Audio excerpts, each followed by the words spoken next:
ఇదే కాకుండా పేదల ఆరోగ్యం కోసం అందరికీ కూడా 2.5 లక్షల ఇన్సూరెన్సు, పేద ప్రజలకు 25 లక్షల రూపాయల ఇన్సూరెన్స్తో హెల్త్ ఇన్సూరెన్స్ తీసుకురాబోతా ఉన్నారు.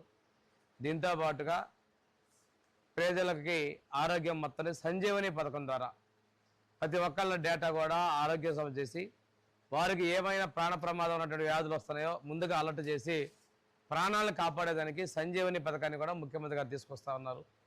ఇదే పరిస్థితుల్లో దేశంలో జనాభా అంతరించిపోతున్న ఉద్దేశంతో పాపులేషన్ మేనేజ్మెంట్ ద్వారా మనకి 2-3 పిల్లల్ని కలగాలి అనేటువంటి సంకల్పంతో జనాభాని కూడా పెంచుకునే ప్రతి కూడా పాపులేషన్ మేనేజ్మెంట్ కూడా చర్చిస్తున్నారు. దానిలో కూడా 2 పిల్లలు, 2వ కాన్పుకి 25,000, 3వ కాన్పుకి 25,000 ఇచ్చి నెలకు ఒక 1,000 రూపాయలు లెక్కన 5 సంవత్సరాల పాటు కూడా ఇచ్చేదాన్ని కూడా ప్రభుత్వం ఆలోచన చేస్తూ ఉంది.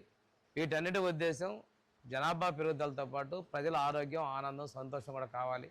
ఎందుకంటే కొద్ది రోజులు పోతే రాష్ట్రంలో వృద్ధాప్యం అనేది ఎక్కువగా ఉంటుంది, సంపాదించేటువంటి వ్యక్తులు తగ్గిపోయే పరిస్థితులు ఉన్నాయి.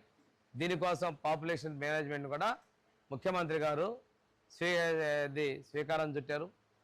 దానికి ఏప్రిల్ నుంచి ఈ కార్యక్రమాలన్నిటి కూడా అమలుపరిచేదానికి మా ప్రభుత్వం సిద్ధంగా ఉంది. మరొకసారి ప్రజల ఆరోగ్యం కోసం, ప్రజలకు ఆర్థిక భరోసా కోసం మా ప్రభుత్వం కృషి చేస్తున్నటువంటి గౌరవ ముఖ్యమంత్రి శ్రీ నారా చంద్రబాబు నాయుడు గారు ప్రత్యేకంగా నేను ధన్యవాదాలు తెలియజేస్తున్నానండి. Thank you very much.